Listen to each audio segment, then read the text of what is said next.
माननीय मुख्यमंत्री श्री सुखविंदर सिंह सुक्खू जी ने अपने कार्यकाल का तीसरा बजट प्रस्तुत किया। लगभग 58,000 करोड़ रुपए का ये बजट और हिमाचल प्रदेश की जनता के लिए शून्य है। स्वयमेव उनके शब्दों के अनुसार इस बजट में 25 पैसा सैलरी के लिए, 20 पैसा पेंशन के लिए, 12 पैसा ब्याज के लिए, 10 पैसा देय राशियों के लिए और सामाजिक कार्यों के लिए 9 पैसा, इस प्रकार 76 रुपया 100 रुपये में से। और एक स्टैंडर्ड लायबिलिटीज़ हैं, उसके बाद 24 रुपया पूंजीगत व्यय के लिए बचा है। विकास के लिए प्रदेश की सरकार ने जनता के लिए कुछ भी नहीं रखा है। ये इस बजट की वस्तुस्थिति उन्होंने स्वयं एक पैरे के अंदर वर्णित की है। पूरे बजट में 2022 से पहले की सरकार को केवल कोसने का काम किया है। 2022 से पहले और सरकार ने कुछ कर्ज छोड़ा, कुछ काम नहीं किया, उसी बात का हवाला देकर पूरे बजट की शुरुआत की है और उसी का हवाला देकर पूरे बजट को समाप्त किया गया है। इस बजट के अंदर जो कर्ज निरंतर लिया जा रहा है, उस कर्ज के बारे में कोई व्याख्या नहीं है कि कब तक ये कर्ज कितनी मात्रा में लिया जाएगा और उस कर्ज का उपयोग किस कार्य के ऊपर किया जाएगा। ये एक बहुत बड़ा विषय, इसमें प्रश्नवाचक खड़ा रहता है।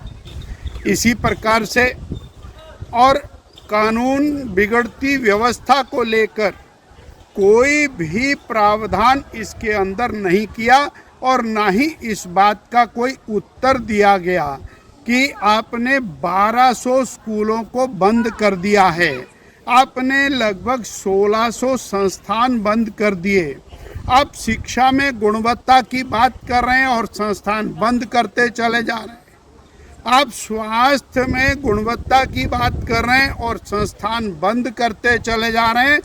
और इस बजट के अंदर भी आपने जो कल्याणकारी योजना, हिम केयर योजना, आयुष्मान योजना, उसके बारे में किसी भी प्रकार का कोई जिक्र नहीं किया और जो लाभ उससे जनता को मिल रहा था उसके बारे में आप पूरी तरह से साइलेंट हैं।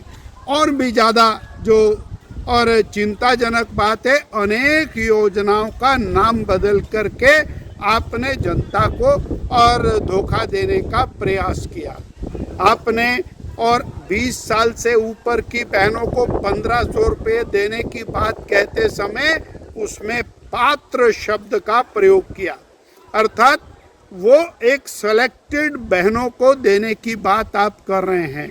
इसी प्रकार से आपने 100 रुपये लीटर दूध की बात की थी और वो तीसरा साल आ गया, वो दूध कहीं भी 100 रुपये लीटर की तरफ दिखाई नहीं देता है। कुल मिलाकर जो गारंटियां आपने की थी, उन गारंटियों के कहीं पर भी आप नज़दीक नहीं आए। जो आउटसोर्स कर्मचारी है उनके बारे में आपने किसी प्रकार की चिंता नहीं की। जो कर्मचारी और छोटा कर्मचारी है उसके प्रति भी आपने किसी प्रकार की चिंता नहीं की। और 1 लाख जो रोजगार सरकारी क्षेत्र के अंदर सरकारी नौकरी के रूप में पहली कैबिनेट में दिया जाना था और 5 लाख रोजगार दिए जाने थे, उसका कहीं पर दूर दूर तक जिक्र इस बजट के अंदर नहीं है। ये बजट युवाओं को धोखा देने वाला बजट है, बेरोजगारों के साथ मजाक है, बहनों को ठगा गया है जिनको इन्होंने और 1500 रुपये की गारंटी देकर वोट लिया था। किसानों के साथ अन्याय इस बजट के अंदर किया है और जो बिगड़ती कानून व्यवस्था, जिस तरह दिन दिहाड़े गोलीबारी और हिमाचल प्रदेश में हुई है। अब तो उत्तर प्रदेश भी अच्छा हो गया, बिहार भी अच्छा हो गया। अब तो हिमाचल देश की सुर्खियों के अंदर आगे जा रहा है और बजट के अंदर किसी भी प्रकार का उल्लेख इस दिशा के अंदर दिखाई नहीं देता। ये बजट हिमाचल प्रदेश की जनता के साथ बहुत बड़ा धोखा है, अन्याय है, शोषण है। केवल और केवल भारतीय जनता पार्टी को गाली देकर इस बजट की सारी योजनाओं को और बताने का काम किया है। और मालकों का मशहूरी कंपनी की, टूरिज्म का पैसा केंद्र सरकार का, पेयजल सिंचाई योजनाओं का पैसा केंद्र सरकार का, स्वास्थ्य की योजनाओं का पैसा केंद्र सरकार का, शिक्षा की योजनाओं का पैसा केंद्र सरकार का, और मालकों का मशहूरी कंपनी की उनके नामकरण अपने नाम पर रखकर उनको आगे बढ़ाने का प्रयास किया है। इतना ही इस बजट के अंदर।